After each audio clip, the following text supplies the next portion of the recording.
No one told you life was gonna be this way. Job's a joke, you broke, love got the away. It's like you're always stuck in second gear. When it hasn't been your day, maybe your month, maybe your year. But I'll be there for you. Que pedo way? Welcome back to Mr. D's class. We are now on the third stage, I believe, of this Mexican Revolution. This is now Karanza's Civil War. This is maybe the bloodiest part of this entire revolution. So let's review last time's lecture.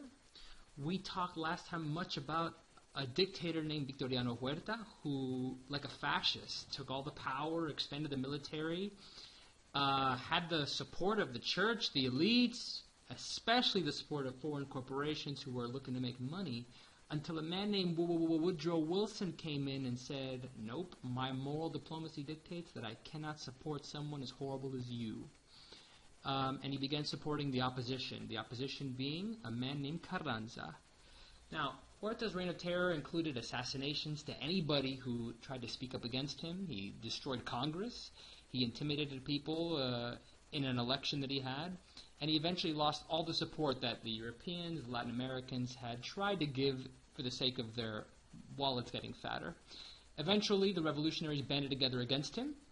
Zapata came from the south in Morelos, Carranza and Obregon from the northwest, Villa from the north. And eventually, when he was defeated, Huerta, the dictator, escaped to America, but he'd be captured and rot in prison for trying to work with the Germans, that Zimmermann telegram that we remember from World War I. So, let's begin today's lecture with the beginnings of this soap opera-like civil war. Let's pause so you can copy. All right. Karanza versus Villa. So, it gets a bit complicated here. You got to maybe listen to this twice to make sense of it. All right? General Obregon, who was coming from the northwest, Obregon is basically the general under Karanza. He makes it to Mexico City, the capital, first, and he'll sign an armistice. An armistice, remember, means that they're going to stop the fighting. This armistice required that Huerta, the old dictator's soldiers, continue to hold their position against Zapata's soldiers in the south. Obregon did not trust Pancho Villa or Emiliano Zapata. At the same time, Villa and Karanza, this is Obregon's head as president, they both sent representatives to Zapata to see if they could gain his favor because they wanted the South to side with them. Obviously, Zapata sides with Villa. They both represent the same idea, the class struggle. So, Villa and Obregon eventually met in Villa's camp, but unfortunately, Villa lost his temper and tried to kill Obregon not once but twice. So, Obregon and Villa, from this point forward, are bitter enemies. Remember, Obregon is Carranza's general. So, eventually, in October of 1914, all the representatives from each side, the Villistas, the Karanzas, Zapatistas, even the independent people, they all meet in a convention. And in this convention, when they meet in Mexico City, they're all going to adopt Zapata's Plan de Ayala. If you remember, that was the idea that we should end the hacienda system, that we should give back land to the people. The same convention put forward that Karanza should step down and not be the president. And it said that Villa should give up his command of the Northern Army. So it's a tit for tat. Karanza, you're not the president. Villa, you can't have your Northern Army anymore. And Zapata, you've been fighting so long, you get what you want. Now, Villa supported the convention. And he stayed in the capital in Mexico City with Zapata's army because they both were obviously in support. Zapata wants the Plan of Ayala to pass. Carranza, on the other hand, dismisses this convention, says that this is not the right way to go forward. He will flee to the eastern coastal city of Veracruz. Obregon will follow his lead because he hates Villa so much after Villa almost killed him twice. So, to make it clear, we've got, in Veracruz right now, Obregon, the one-armed man, and a nice bearded Karanza, and they're about to have a civil war against the two people we've been talking about this whole time, Pancho Villa and Emiliano Zapata. These two are finally biffles, if you will, and we can see pretty amazing photos of them. Here is that convention that happened in Aguascalientes, it's a city in Mexico. And the convention member put forward that the Plan de Ayala should go forward.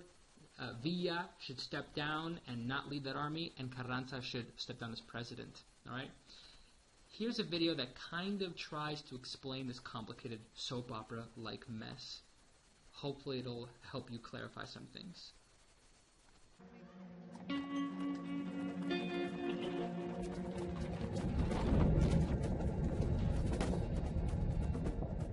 Once again, Mexico is at war. But this is a civil war. On one side are the constitutionalists. On the other, Villa and Zapata. The battles of Celaya and Agua Prieta are among the first of several defeats for General Villa. Villa continues to employ traditional infantry warfare, while Álvaro Obregon, Carranza's general, adopts new advanced techniques being used in Europe, barbed wire and trench warfare. Ya en ese momento se han acumulado una serie de factores negativos sobre Villa, y aquí es donde viene el gran momento, ¿verdad?, en que Estados Unidos tiene que resolver a quien reconoce.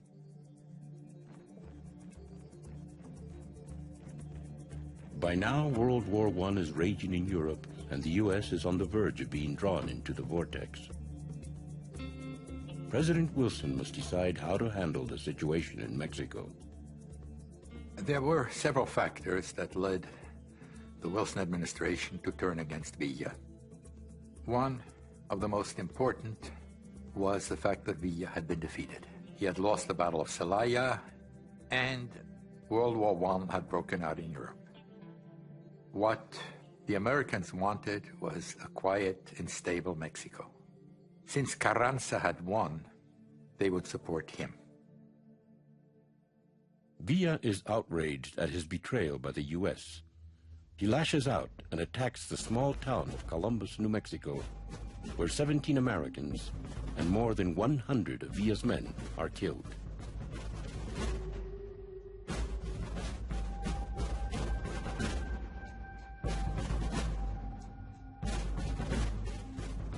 Después de la invasión de Columbus por las tropas villistas en 1916, se refuerza el mito negativo de Villa, el Villa salvaje, impulsivo, criminal, ¿verdad?, en la prensa de Estados Unidos.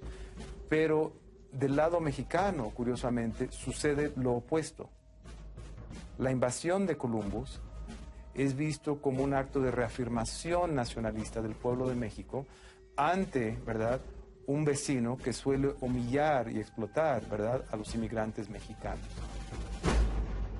Villa's raid on Columbus, New Mexico, puts President Carranza in a tough spot. He wants Villa out of the way, but he cannot appear to appease the Americans.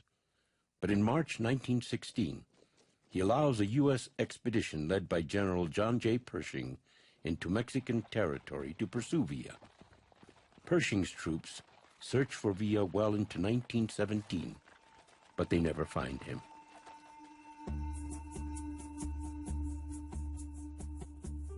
Villa is betrayed by the U.S. and then cornered by his own president when Carranza backs out on a deal to allow him safe passage to Cuba.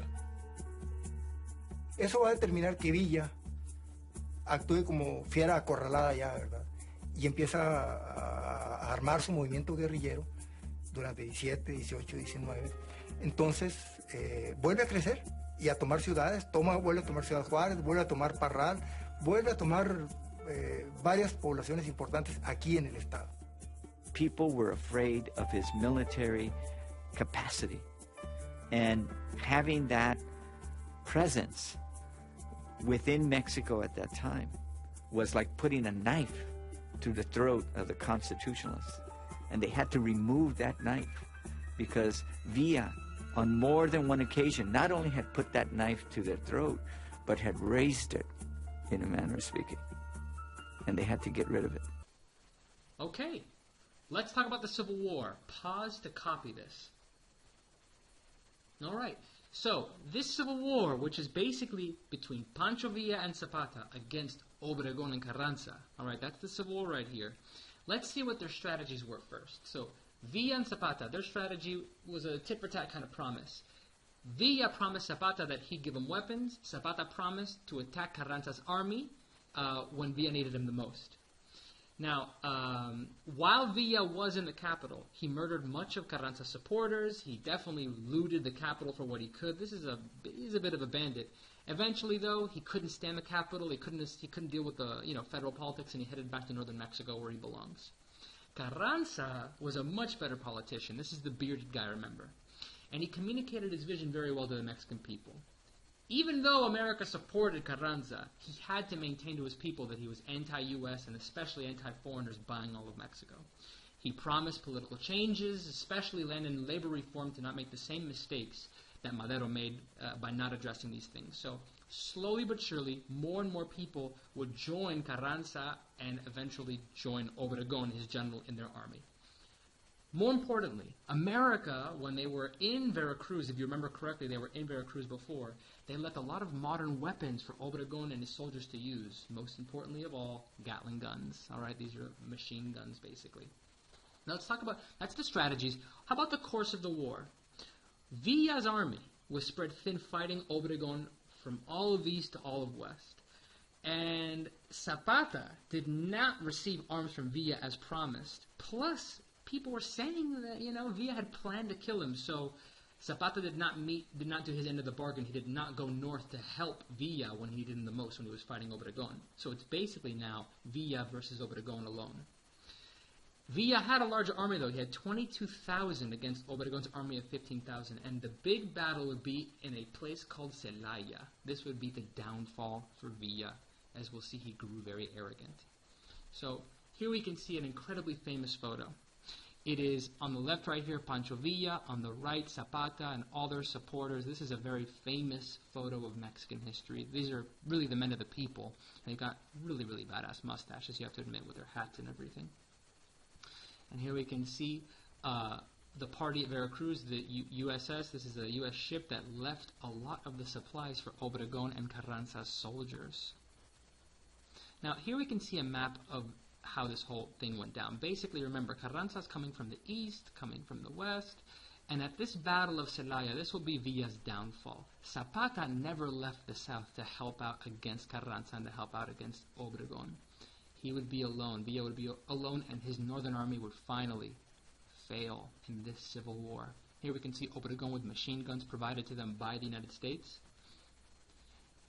Let me show you the rest of the footage, a longer video on the Civil War. This is important stuff. This is the heart of the war. It'll pretty much die down after this. We'll just see the implications of this bloody part of the war. Cae Huerta, hay varias facciones revolucionarias. Se reúne la convención de Aguascalientes en octubre del 14 con representantes obregonistas de Carranza, con representantes del ejército villista. The revolutionary forces have now split into two factions. One, known as the Constitutionalists, is headed by Karanza and Obregon. The other, by Villa and Zapata. What you have in Aguascalientes is the different factions that had toppled Huerta come together in order to try to reach some kind of accord as to what's going to happen next. And what you have very clearly are competing views as to where Mexico needs to go next. And even though there are attempts at trying to reconcile these different views, in the end, that reconciliation doesn't take place.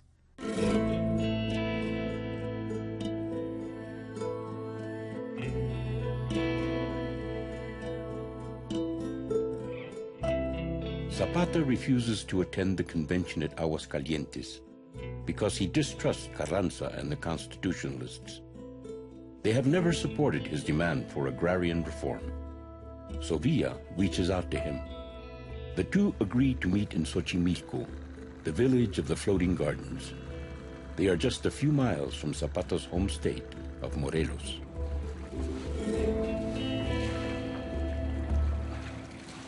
What they did was to ratify their alliance and to divide the military command.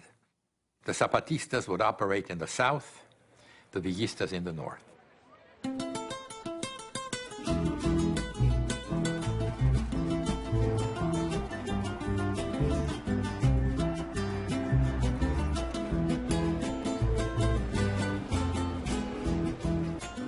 After their meeting in Xochimilco, the united armies of Zapata and Villa march into Mexico City. This is an army of the people, unlike any the residents of Mexico City have ever seen. When Villa's army entered Mexico City, they all had uniforms. They all had the same kind of rifles. It was the impression of an army coming into Mexico City. The Zapatistas had huaraches, the peasant shirts, armed with an array of rifles, muskets, machetes. They simply didn't have the resources that Villa had.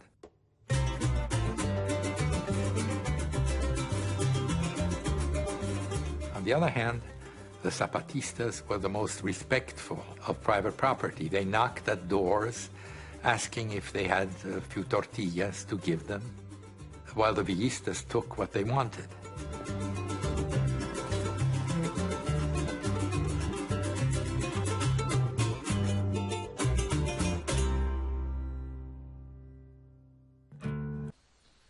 Okay, one last slide for today. Let's pause so you can copy it. All right, the Battle of Celaya. How did Pancho Villa fail? And this whole slide is about Pancho Villa and his crazy antics. So, first and foremost, Pancho Villa did not listen to his mentor and his generals who told him you should move further north away from Celaya so that the soldiers, basically Obregon soldiers, would not have access to their supplies which were located at Celaya. He did not move them further north, which meant that they could keep resupplying themselves. Villa then asked Zapata to help and cut Obregon's lines, but remember, Zapata thought that Villa was trying to kill him. He didn't get any guns from Villa, so he refused to help out Villa. And this would lead to both of their downfalls eventually. So Villa ignored the advice, and he sent his troops forward to be slaughtered by American-made machine guns and cannons. Eventually, 4,000 of the 7,000 soldiers would be killed. More that even joined, 8,000 would be captured. And Villa's army would never be strong again. There goes that northern front. Super pissed off. Obregon eventually offers amnesty to Villa's army, so even more folks would join up with Obregon's army.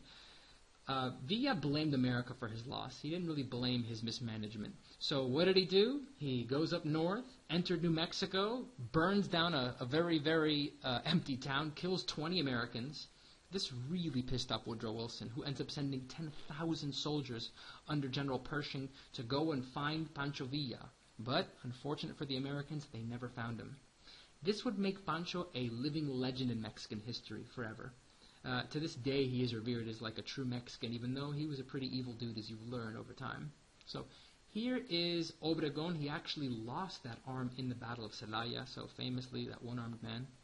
Here we can see Karanza's soldiers. They were of all ages. Karanza's soldiers, babies, were fighting in this war. Remember that 1.3 million Mexicans would die in this civil war. This is the end, bloody part of it. Pancho, before the battle, looking fierce, but he could not deal with the artillery fire and the machine guns of the Americans, and eventually he lost most of his soldiers. They also joined up with Obregon because he offered amnesty. So pissed off, Villa will retaliate, go into New Mexico, kill 20 Americans in this very small town of Columbus, New Mexico, to which America will respond by sending 10,000 troops to hunt him down in Mexico. Here we can see a cartoon of Uncle Sam looking in to find Villa. General Pershing attacking these bandit snakes, Villa, but to no avail. He would not find him, and to this day, Pancho Villa is a living legend in Mexican history. Here we can see proclamation of $5,000 reward for Francisco Pancho Villa. Never was found. He'll be killed later, though. All right, so that's today's lecture. We'll discuss the final stage next time when we discuss Carranza's presidency and his incredibly amazing progressive constitution of 1917, way ahead of its time. Here we can see another mural. All right, so hopefully you enjoyed that, and I'll see you next time. Have a good one. Orale!